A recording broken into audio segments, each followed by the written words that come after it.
V javnosti v zadnjih dneh močno odmeva predlog zakona o kar 200-odstotnem povišanju denarnih glob oziroma kazni za prometne prekrške. Kako z vašega vidika ocenjujete?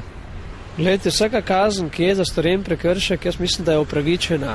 Današnje kazni, globe, ki so že visoke, vendar se jih v celoti ne izvajajo, oziroma ima voznik možnost plačati polovičko, če to plača v 16 dneh.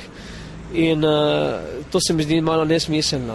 Kar pa pomeni zdaj 200-odstotno zvečanje teh kazni, za marsikaterega bo to slabo, bom rekel tudi z socialnega vidika, se bo sam ogrožen, družina bo lahko ogrožena, vendar pa za voznike, ki bi morali vsi voziti po predpisih, se pravi, dobenega ne bi smela takšna kazen niti doleteti.